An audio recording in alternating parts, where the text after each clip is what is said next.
Hello students, so in this video we'll discuss chapter number 3, The Great Akbar, a case study. Full name of Akbar is Jalaluddin Muhammad Akbar, was the greatest ruler of Mughal dynasty and one of the greatest ruler of India. जो students Akbar थे वो सिर्फ Mughal dynasty के ही महान ruler या greatest ruler नहीं थे, Indian rulers में भी इनका एक नाम है जो बहुत ही ग्लोरी के लिए जाना जाता है. ठीक है, तो he was not only known as the greatest Mughal ruler or the greatest ruler of Mughal dynasty but also the greatest ruler of India. India के भी महान शासक थे और मुगल डायनेस्टी के तो थे ही. He brought glory to the empire. Glory का मतलब होता है fame, dignity. So he brought dignity, he brought fame to the empire and is called Akbar the Great. उन्हें अकबर the Great भी कहा जाता था. If we talk about the early problems in the life of Akbar, when Akbar was only 13 years old, he became the king after the death of his father. Akbar के father का नाम था हुमायूं. इनकी death हुई 1556 में जब अकबर सिर्फ 13 ईयर ओल्ड थे. तो अब तो क्राउन किसको मिलना था बेटा? अकबर को. Bairam Khan was appointed as Akbar's regent. What is the meaning of regent? Regent means the person appointed for the administration or for the running of the government on behalf of the minor king. किसी भी minor king जो बहुत छोटा बच्चा king बन गया, कोई और दूसरा है ही नहीं बनने के लिए, तो जब हम माइनर को किंग बना देते हैं तो वो किसी की देख रेख में रहता है ना, तो उसे क्या कहते हैं? रीजेंट. रीजेंट वो व्यक्ति होता है जो एडमिनिस्ट्रेशन को रन करता है, गवर्नमेंट को रन करता है, पूरे एम्पायर को संभालता है. क्यों? क्योंकि उसका जो किंग है वो अभी माइनर है. जैसे आप लोगों ने बाहुबली मूवी देखी होगी तो उसमें जो शिवगामी देवी होती है वो क्या ही होती है? रीजेंट होती है. वो क्या बोलती है? मैं तब तक ही रूल करूंगी जब तक इन दोनों बच्चों में से कोई किंग नहीं बन जाता. ठीक है बात. तो अकबर के रीजेंट कौन थे? Bairam Khan was appointed as Akbar's regent. जो मुगल एम्पायर थी इस टाइम में प्रॉपरली एस्टेब्लिश नहीं हो पाई थी. ठीक है, एक बार जो हुमायूं थे वो रूल करके 30 से 40 तक रूल करके इंडिया से वापस चले गए थे. फिर वापस ये आए थे 55 में, इन्होंने मुगल एम्पायर को रीएस्टेब्लिश किया.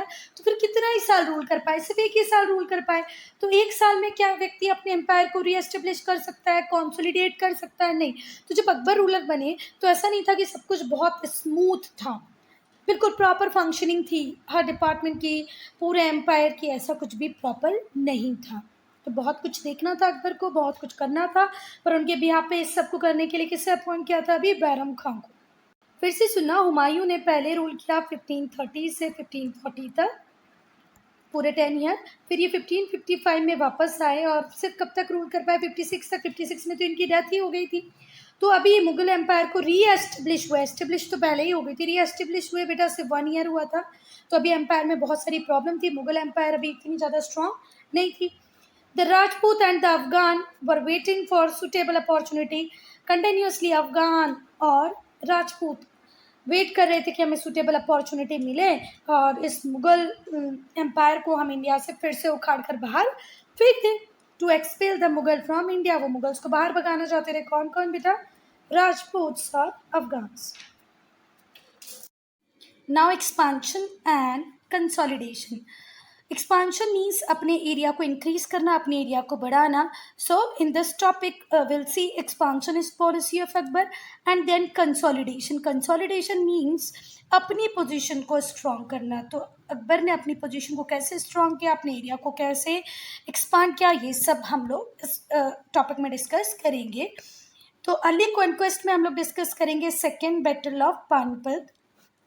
तो स्टूडेंट जो अफगान एम्परर थे आदिल शाह, उनकी बहुत इच्छा थी कि दिल्ली का थ्रोन उन्हें मिल जाए. दिल्ली का ताज चाहने की इच्छा रखते थे अफगान एम्परर आदिल शाह. उनका जो जनरल था जिसका नाम था हीमू, उसने अपने एम्परर की इच्छा को पूरी करने के लिए अपनी फोर्सेस के साथ, एक बहुत बड़ी लार्ज फोर्सेस के साथ वो कहाँ पहुंचा? दिल्ली पहुंचा. पर स्टूडेंट अभी हम लोग सेकेंड बैटल ऑफ पानीपत नहीं पढ़ रहे हैं. ठीक है, अभी हम लोग पढ़ेंगे बैटल ऑफ दिल्ली. क्या पढ़ेंगे हम? Battle of Delhi. अभी मैं बताती हूँ मैडम, ये हमारी बुक में तो है नहीं, फिर आप क्यों पढ़ा रहे? पर सुनो, ये सेकंड बैटल ऑफ पानीपत भी हम लोग पढ़ेंगे इसी पैराग्राफ में, पर पहले बैटल ऑफ दिल्ली. तो जब हेमू दिल्ली में आया तो बेटा जो हमारे अकबर थे और जो अकबर के रीजेंट थे बैरम खान, ये दोनों ही कहाँ पर थे बेटा? काबुल में थे। अकबर दिल्ली में इस टाइम नहीं थे। दिल्ली में कौन थे? दिल्ली में कौन थे? तर्डी बेग खान। दिल्ली में कौन थे? तर्डी बेग खान। ठीक है। अकबर और उनके रीजेंट बैरम खान कहाँ पर हैं? वो काबुल में गए हैं। ठीक है, काबुल में अपने एरिया को एक्सपांड करने के लिए लगे हुए हैं। तब तक हमला कर दिया किसने? हेमू ने। ठीक है, रूल कौन कर रहे थे? रूल नहीं, मतलब जनरल कौन थे? तेग बहादुर खान, जिन्होंने किसके बिहाफ पे लड़ाई की? मुगल्स के बिहाफ पे लड़ाई की। ठीक है, और इस बैटल में जीत हुई हेमू की, और इस तरीके से हेमू ने ऑक्यूपाई कर लिया आगरा और दिल्ली दोनों को। ठीक हुई बात? फिर से अब हम बुक में क्या लिखा वो पढ़ते हैं। जो अफगान रूलर थे आदिल शाह, उनकी इच्छा थी कि दिल्ली का थ्रोन उन्हें मिल जाए, तो उनके जनरल ने अपनी जो फोर्सेस थी उनको दिल्ली की तरफ लेके आए, और किस किस को ऑक्यूपाई कर लिया? आगरा और दिल्ली को ऑक्यूपाई कर लिया। पर किस वॉर के अंदर ऑक्यूपाई किया? बैटल ऑफ दिल्ली के अंदर। ठीक है, अभी अकबर और बैरम खान कहाँ पर हैं? काबुल में है। जब ये न्यूज़ अकबर और बैरम खान को मिली तो उन्होंने वापस से मार्च करना कहाँ की तरफ स्टार्ट कर दिया? दिल्ली की तरफ की। चलो दिल्ली चलते हैं। बैरम खान और अकबर दिल्ली आए, और फिर नवंबर 1556 में एक बहुत ही फायर्स बैटल हुआ मुगल्स और हेमू के बीच में। इसे बोला जाता है सेकेंड बैटल ऑफ पानीपत। अभी समझ में आया है? पहला जो बैटल हुआ बैटल ऑफ दिल्ली, उसमें आगरा और दिल्ली किसको मिल गए? अफगान रूलर आदिल शाह को मिल गए। आगे बात समझ में। पर जैसे ये खबर काबुल में बैठे अकबर और बैरम खां को लगी, वो वापस आए। फिर हुआ सेकेंड बैटल ऑफ पानीपत, जिसमें डिफीट हुई हेमू की और जीत हुई अकबर की। और यहाँ से ये जो विक्ट्री थी अकबर की, इसने क्रश किया किसकी पावर को? अफगान रूलर्स की पावर को कंप्लीटली क्रश करने का काम किया अकबर और बैरम खान। और मुगल्स ने वापस से रीऑक्यूपाई कर लिया दिल्ली और आगरा। ये दिल्ली और आगरा था मुगल्स के पास ही, पर बीच में किसने ले लिया था? हेमू ने। फिर सेकेंड बैटल ऑफ पानीपत के बाद ये फिर से किसके पास आ गया बेटा? मुगल एम्पायर के पास आ गया। ठीक है बात? Akbar ended the Regency of Bairam Khan. अब देखो, अकबर जैसे जैसे बड़े होंगे तो वो ऑब्वियस सी बात है रीजेंसी को ख़त्म करेंगे। रीजेंट के पास पावर होती है बेटा कि वो माइनर रूलर के बिहाफ में रूल करेगा। पर जैसे जैसे 13 साल की थे, 17-18 साल में बच्चा मेजर हो ही जाता है, उसको अपना नॉलेज आ ही जाता है। तो अकबर ने एंड कर दी रीजेंसी किसकी? बैरम खान की, और पूरा एडमिनिस्ट्रेशन अपने हाथों में ले लिया। उन्होंने डिसाइड किया कि मैं और जो मेरा किंगडम है, मेरा एम्पायर है, इसको और ज़्यादा बढ़ाऊंगा, एक्सपांड करूंगा, जिससे कि मुगल जो है वो सुप्रीम पावर बन जाए इंडिया में। अकबर ने अपनी पोजीशन को और ज़्यादा स्ट्रॉन्ग बनाया, स्ट्रेंथन किया ग्वालियर और अजमेर को कंट्रोल करके। 1562 में मुगल फोर्सेस ने मालवा को एनेक्स किया। पहले ग्वालियर अजमेर लिया, फिर मालवा को एनेक्स किया। 1564 में अकबर ने किंगडम ऑफ गोंडवाना को अटेंड किया। यहाँ पर रानी दुर्गावती ने बढ़िया रेसिस्टेंस दिया अकबर को, मतलब इजीली अपनी टेरिटरी एक्वायर्ड नहीं करने दी, और लड़ते लड़ते उनकी डेथ हो गई। तो दुर्गावती की क्या बोलेंगे, ब्रेवरी को भी सलाम, उनके करेज को भी हेड्स ऑफ। पर हारी क्या, वो लड़ते लड़ते मरी, हारी नहीं। ठीक है बात? तो पहला अकबर ने अपनी पोजीशन को स्ट्रेंथ किया ग्वालियर और अजमेर को कंट्रोल करके। 1562 में उन्होंने मालवा एनेक्स कर लिया। 64 में उन्होंने गोंडवाना पे अटैक किया, जहां रानी दुर्गावती लड़ी अच्छा और लड़ते लड़ते मर गई। पर फाइनली गोंडवाना किसके पास आ गया? अकबर के पास आ गया। नाउ राजपूत। अकबर ने ये रियलाइज़ कर लिया था कि उसे राजपूत का सपोर्ट चाहिए पड़ेगा अपने एम्पायर को कंसोलिडेट करने में। तो उन्होंने फ्रेंडशिप ऑफर की किसको? राजपूत्स को। बहुत सारे मेजर्स लिए to gain the loyalty of Rajput. Rajput की लॉयल्टी को पाने के लिए बहुत सारे मेजर्स लिए। Akbar defeated the Rajput but did not humiliate them. Akbar ने राजपूत को हराया पर उनको कभी भी ह्यूमिलिएट नहीं किया, उनको बेइज्जत नहीं किया, है ना। तो डिफीट किया पर ह्यूमिलिएट नहीं किया। He treated them with respect, बहुत ही आदर के साथ, रिस्पेक्ट के साथ उनको ट्रीट दिया। उन्होंने राजपूत किंग से बोला कि आप अपने रूल को कंटिन्यू कर सकते हो अपनी टेरिटरीज में, है ना। पर ये बोला कि आपको मेरी लॉर्डशिप को एक्सेप्ट करना पड़ेगा, मैं आपके इंटरनल मैटर्स में कभी इंटरफेयर नहीं करूँगा, पर इस एम्पायर का सुप्रीम लॉर्ड या मेरी लॉर्डशिप रहेगी, आप अपनी इंटरनल डिसीजंस लें। I am not going to interfere in your inter decision, मैं आपके कभी भी डिसीजंस में इंटरफेयर नहीं करूँगा। आपको जैसे रूल करना है वैसे करो, पर लॉर्डशिप को मेरी एक्सेप्ट करना पड़ेगा। तो राजपूत्स को खुश करने के लिए पहली बात तो उन्हें हराया, पर उन्हें ह्यूमिलिएट नहीं किया, उन्हें रिस्पेक्ट के साथ ट्रीट किया। राजपूत से कहा कि तुम तुम्हारा रूल करते रहो, मुझे कोई प्रॉब्लम नहीं है, मैं कभी भी तुम्हारे इंटरनल मैटर्स में डिस्कस नहीं करूँगा, बस मेरी लॉर्डशिप एक्सेप्ट कर लो। Akbar married into Rajput family, Akbar ने मैरिज की राजपूत फैमिली में। He married to a Rajput princess called Jodhabai. अब इसके ऊपर भी बहुत सारी कहानियाँ, स्टोरीज अभी बन रही हैं बेटा कि ये गलत है, ये सही नहीं है, ऐसा नहीं था, इसको फिर से पढ़ने की ज़रूरत है। पर अभी तो हमारी जो बुक में लिखा है हम उसको पढ़ेंगे, क्योंकि क्वेश्चन पेपर हमारी मैम इस बुक से ही बनाएगी और आंसर भी इस बुक से ही लेगी, ठीक है। नहीं तो ये एक डिबेटेबल इशू है कि जोधाबाई थी नहीं थी, हरकाबाई थी, पर ठीक है अभी हम ये पढ़ेंगे कि अकबर ने मैरिज की राजपूत प्रिंसेस जिसका नाम था Jodhabai. His son also took Rajput princesses as their wife. उनके जो बेटे थे उन्होंने भी राजपूत प्रिंसेस से शादी की। The Rajput ladies were given complete religious freedom. और जितनी भी राजपूत लेडीज़ इनके किंगडम में आई हैं एज अ वाइफ, उन्हें प्रॉपर फ्रीडम दी गई, रिलीजियस फ्रीडम स्पेशली। खुद जो जोधाबाई थी, ऋतिक रोशन की एक मूवी है जिसमें ऐश्वर्या राय और ऋतिक रोशन है, अकबर ही शायद मूवी है, उसमें देखना बहुत अच्छे से दिखाया है। इवन ये बुक्स भी, टेक्स्ट भी कंफर्म करती हैं कि जोधाबाई ने श्री कृष्ण का मंदिर बना रखा था। कहाँ पर? अपने हरम में, मतलब मुग़ल एम्पायर में जो उनकी रानी थी उनको इतनी रिलीजियस फ्रीडम थी कि उन्होंने अपनी रूम के अंदर एक मंदिर बना रखा था श्री कृष्ण का। तो अकबर ने तो शादी की ही की, उनके बेटों ने भी राजपूत प्रिंसेस से शादी की, और जो भी वाइफ्स बन के आती या राजपूत प्रिंसेस इस किंगडम में आती उन्हें पूरी रिलीजियस फ्रीडम दी जाती थी।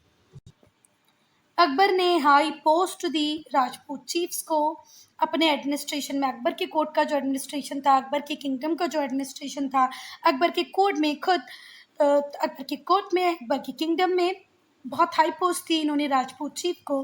राजा Man Singh, Raja Birbal, two of his most trusted officials में से दो राजपूत थे, राजा बीरबल और राजा मान सिंह, ये दोनों ही राजपूत थे। महाराणा प्रताप, जितने भी राजपूत रूलर थे बेटा अभी तक, ऐसा नहीं है कि उन सब ने बिल्कुल बाय विश एक्सेप्ट कर लिया अकबर को, है ना, अकबर के फ्रेंडशिप को, ऐसा नहीं था। तो जो महाराणा प्रताप थे वो उनमें से एक थे जिन्होंने अकबर की फ्रेंडशिप को एक्सेप्ट नहीं किया। Not all Rajput rulers however accepted Akbar's hand of friendship.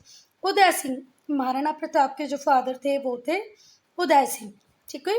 The ruler of Mewar fought against the Mughals, उन्होंने मुगल्स के अगेंस्ट में फाइट की। अकबर डिफीटेड हिम, अकबर ने उन्हें हरा दिया। And went on to conquer Chittor and Ranthambore, Chittor जीता, रणथंबोर जीता, उदय सिंह को हरा दिया। उदय सिंह के जो बेटे थे, Uday Singh son Rana Pratap, continue to fight against the Mughal, पर महाराणा प्रताप ने मुगल्स के अगेंस्ट में फाइट कंटिन्यू की। Akbar defeated him in the battle of Haldi Ghati, पर फाइनली राणा प्रताप सिंह की भी डिफीट हुई। कहाँ पर? बैटल ऑफ हल्दी घाटी में 1576 में। दो defeated Maharana Pratap fought the Mughal through out his life, हारे पर फिर भी उन्होंने अपनी लड़ाई छोड़ी नहीं बेटा, वो हमेशा लड़ते रहे, हारने का कोई फ़र्क उन पर ज़्यादा पड़ा नहीं। अब जब तक वो जिंदा रहे वो मुगल्स के अगेंस्ट में लड़ते रहे। He also recovered a major portion of his kingdom, और लड़ते लड़ते एक थोड़ा सा फ़ायदा उन्हें हुआ कि उनके किंगडम का एक मेजर पोर्शन उन्हें वापस मिल गया। तो इस पैराग्राफ में जो पढ़ने वाली बात है जो आपको याद रखनी है वो ये है कि not all Rajput rulers welcomed Akbar's friendship. Uday Singh, ruler of Mewar, fought against Mughals. Even his son Maharana Pratap also fought against whom? Akbar. Although he defeated various times in Battle of Haldi Ghati, Akbar defeated Maharana Pratap. They too, he fought in his entire life. पूरी life में वो किससे fight करते रहे? अकबर से fight करते रहे। उन्होंने लड़ते लड़ते पर एक फ़ायदा लिया कि उनकी जो किंगडम थी उसका मेजर पोर्शन बाद में उन्हें वापस मिल गया था।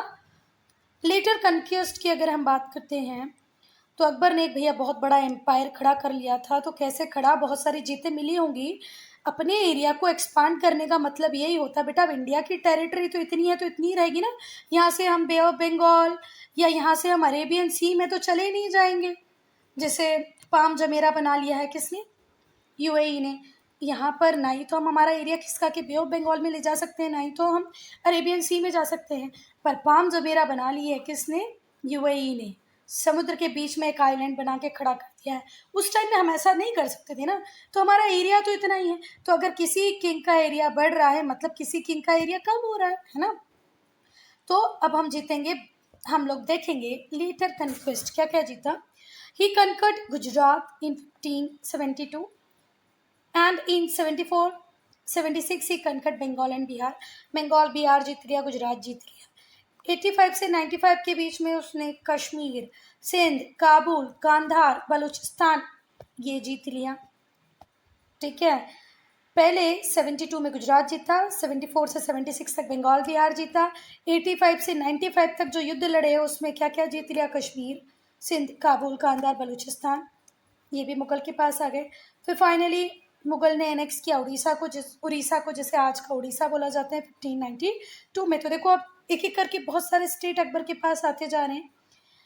इन द डेक्कन अकबर बॉट, डेक्कन में अकबर के पास क्या क्या आ गया, Berar, Khandesh, part of Ahmednagar under the Mughal rule.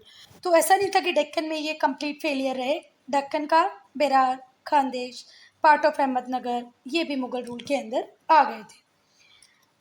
ठीक है, जैसे स्टूडेंट राजपूत्स में महाराणा प्रताप को मेंशन करना ज़रूरी है, वैसे ही अहमदनगर के चांद बीबी को भी मेंशन करना बहुत ज़रूरी है, क्योंकि ये वो रूलर थी जिन्होंने बहुत ट्राई किया कि वो अपनी किंगडम को मुगल फोर्सेस से बचा सकें। बचा नहीं पाई बात अलग थी, देखो हारना जीतना अलग बात है, पर आप लड़े कैसे इसका बहुत इंपॉर्टेंस है। स्टूडेंट अगर आज तक हम महाराणा प्रताप को या उदय सिंह को पढ़ रहे हैं तो इसीलिए उन्होंने जीता नहीं पर लड़ते रहे हैं एंड तक, ये बहुत ज़्यादा इंपॉर्टेंट है। तो जो चांद बीबी थी उनको मेंशन करना भी बहुत ज़्यादा इंपॉर्टेंट है यहाँ पर। क्यों इंपॉर्टेंट है, क्योंकि उस टाइम अहमदनगर को जब अकबर जीतने आए तब रूल करी थी चांद बीबी, और उन्होंने पूरा ट्राई किया है स्टूडेंट्स की अहमदनगर बच जाए, मुगल एम्परर के पास में नहीं जाए, पर वो अनसक्सेसफुल रही, पर लड़ी, इसीलिए उनका मेंशन बहुत इंपॉर्टेंट है। शी ट्राइड हार्ड, बहुत ज़्यादा उन्होंने ट्राई किया अपनी किंगडम को डिफेंड करने का। Now administration of Akbar, Mughal administration Akbar के टाइम में जो था वो एक मिक्स था। सेंट्रल एशियन से कुछ एलिमेंट लिए गए थे, सेंट्रल एशियन कंट्रीज से कुछ इंडियन ट्रेडिशन थे, जिनका एक अच्छा मिक्स बना के मुगल एडमिनिस्ट्रेशन चल रहा था। किसकी रीन में, अकबर की रीन में। It was a centralize monarchy थी, मतलब मेजर पावर किसके पास ही थी, किंग के पास थी। अकबर की जो होल्डिंग थी वो एब्सोल्यूट थी, एब्सोल्यूट पावर अकबर के पास थी। Reports from nobles and department heads were read out in the emperor at a particular time.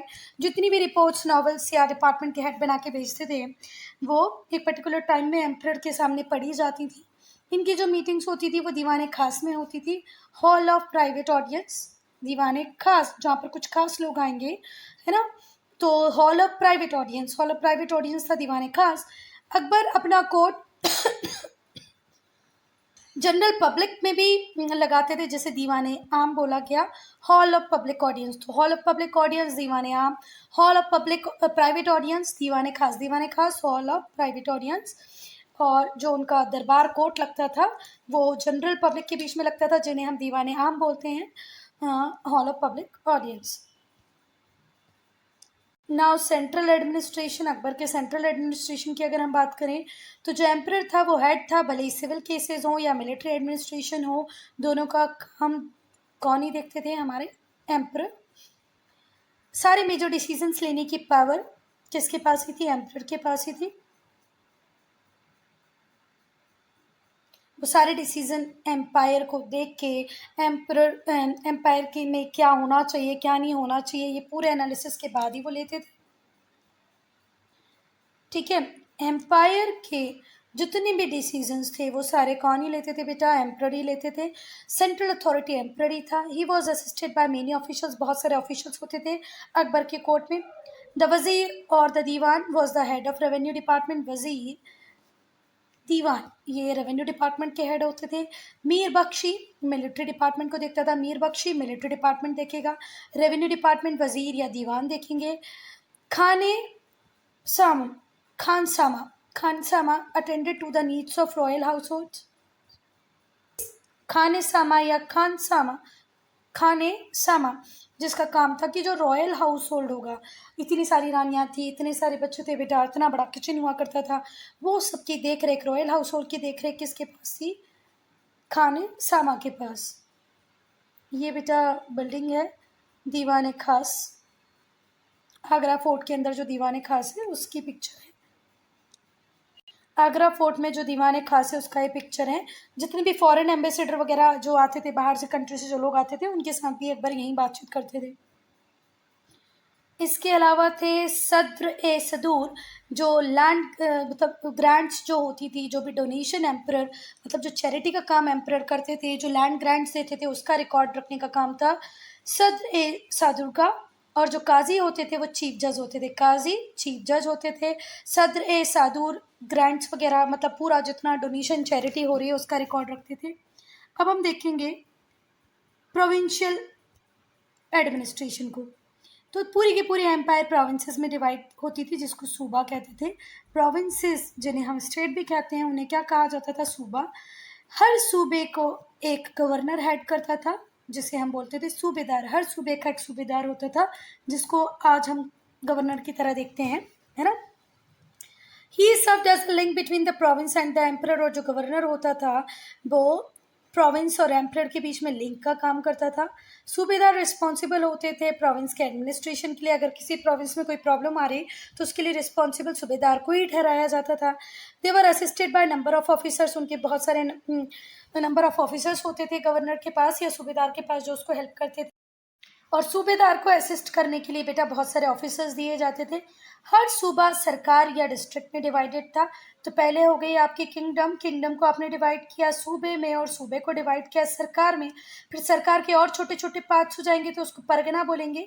और परगना में बहुत सारे विलेजेस आते थे और विलेज का एडमिनिस्ट्रेशन देखते थे पंचायत। विलेज एडमिनिस्ट्रेशन के लिए थी पंचायत, पंचायत के ऊपर थे परगना, परगना के अंदर आते थे बहुत सारे विलेजेस। परगना के ऊपर होती थी सरकार और सरकार के ऊपर होते थे सूबा, और एक किंगडम बहुत सारे सूबेज में डिवाइड होती थी। ठीक, कोई बात? सो इस तरीके से स्टूडेंट जो सबसे छोटी यूनिट होती थी एडमिनिस्ट्रेशन की वो होती थी विलेज। विलेज किसके अंदर में होती थी? पंचायत के अंदर में। कोतवाल हुआ करता था जो टाउन का एडमिनिस्ट्रेशन देखता था। कोतवाल क्या करता था? टाउन का एडमिनिस्ट्रेशन देखता था। वो पुलिस का काम भी करता था और सिविल ड्यूटीज़ भी उसके कंट्रोल में थी। ये क्रिमिनल्स को पकड़ता था, लॉ एंड ऑर्डर को मेंटेन करता था, और जो लोग उसके एरियाज़ में रहते थे उनका रिकॉर्ड भी रखता था, है ना। वेट मेजरमेंट पे चेक भी रखता था। इसका जो ऑफिस होता था उसे कोतवाली कहा जाता था, कोतवाली कहा जाता था, जो टर्म आज तक यूज हो रहा है। तो कोतवाल का काम क्या क्या होता था student? What was the work of Kotwal that time? कि वो सिविल मैटर्स भी देखेगा, लॉ एंड ऑर्डर को भी सिविल ड्यूटीज भी होती थी, वो पुलिस की तरह भी काम करता था। क्रिमिनल को पकड़ेगा, लॉ एंड ऑर्डर को मेंटेन करेगा, लैंड का रिकॉर्ड मेंटेन करेगा उन लोगों का, लैंड का नहीं बेटा, उन लोगों का रिकॉर्ड मेंटेन करेगा जो उसके एम्पायर में रह रहे हैं। वेट मेजरमेंट के ऊपर भी चेक रखेगा। इसके जो ऑफिस था उसे कोतवाली कहा जाता था, कोतवाली, जो आज तक यूज होता था। कोतवाली वर्ड आज तक यूज होता आया है। रेवेन्यू एडमिनिस्ट्रेशन की अगर हम बात करें बेटा, मैं रेवेन्यू एडमिनिस्ट्रेशन को डिस्कस करूं उसके पहले हम एक इम्पॉर्टेंट चीज़ डिस्कस करेंगे, वो है 9 gems known as the navratna of the court of Akbar. Akbar के कोर्ट के there were 9 gems known as navratna in the court of Akbar. Akbar के कोर्ट में 9 जेम्स थे, उनको देखेंगे।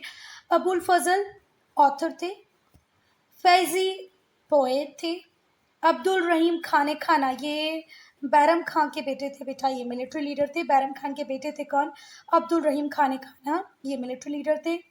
मियान तानसेन सिंगर थे। राजा टोडरमल बेसिकली रेवेन्यू देखते थे, एडमिनिस्ट्रेशन तो देखते ही थे, पर टोडरमल का काम था रेवेन्यू असेसमेंट के लिए इन्हें ज़्यादा जाना जाता था। बीरबल फ्रेंड थे अकबर के, और एज एंड व्हेन रिक्वायर्ड ये अकबर को सलाह मशवरा भी दे देते थे, एडवाइस दे देते थे। राजा मान सिंह मिलिट्री लीडर थे। फ़ाकिर अज़वादीन स्कॉलर थे। मुल्ला दो पिज़्ज़ा, मुल्ला दो पायज़ा, दो प्याज़ा, मुल्ला दो प्याज़ा स्कॉलर थे। मुल्ला दो प्याज़ा स्कॉलर थे। फ़ाकिर अज़ौद्दीन स्कॉलर थे। राजा मान सिंह मिलिट्री लीडर थे। राजा बीरबल फ्रेंड थे और एडवाइज़र भी थे। राजा टोडरमल बेसिकली रेवेन्यू देखते थे, एडमिनिस्ट्रेशन देखते थे। तान सिंह सिंगर थे। अब्दुल रहीम खान खाना मिलिट्री लीडर थे। फैज़ी स्कॉलर थे, मतलब पोएट थे। और जो अबुल फजल थे वो ऑथर थे। और अबुल फजल ने ही लिखी है स्टूडेंट आईन अकबरी। स्टूडेंट रेवेन्यू एडमिनिस्ट्रेशन हम लोग स्टार्ट करेंगे पार्ट 2 से, है ना। So I am ending this video here only. If you have any doubt, any problem, to write in comment section.